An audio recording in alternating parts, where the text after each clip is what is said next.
Paano nga ba mag-budget kapag limitado po ang ating mga kinikita or ang kinikita po natin is nasa minimum lang po? So, number 1 po na gagawin natin is track our income and expenses. Magkano po ang pumapasok na pera sa atin?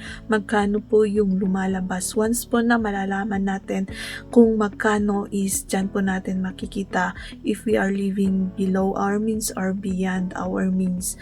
Kung ang income po natin is 15,000, dapat ang gagastusin po natin is below 15,000 or 15,000.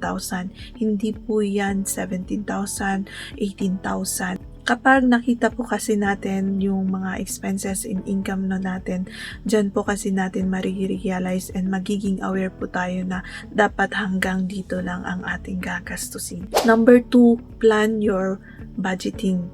So, kailangan din natin planuhin kung magkano ang budget natin sa food, sa bills po natin, electric and water, sa upa po natin kung nag-uupa po tayo, sa mga transportation po natin. Lagyan mo ng numero para din po ikaw ay madisiplina. Kapag hindi mo yan nilagyan ng numero, kung ano na lang yung hinugot mo, yun na lang din ang gagastusin mo, edi mawawalan na ng budget yung ibang pwede mong pagkagastusan. And kapag nagplano po kasi tayo, maiiwasan natin yung overspending at magkautang. Number 3 is cut your expenses. Kung hindi mo naman ginagamit, i-cut off mo na. Kung ang mga subscriptions mo ay wala namang paggagamitan, then cut it off. Kapag hindi mo naman kailangan, wag mo nang paggastosan.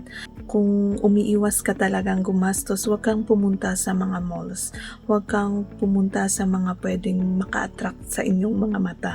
Kung wala ka namang budget pang eating out, huwag ka nang kumain sa labas. Magluto ka na lang sa loob ng inyong mga bahay. Di nakatipid ka pa.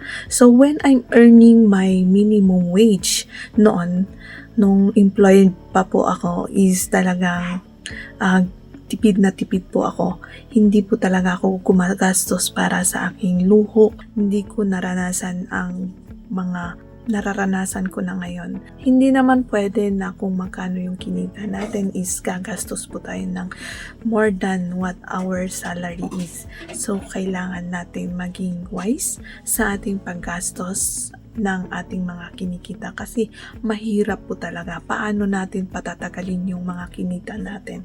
Then invest on assets that give you value in the future. Kapag ang ating sarili ang pinag-uusapan, make yourself valuable. Kapag sinasabi nating valuable, mag-aral po tayo ng high income skills para din po tumaas ang ating mga kinikita.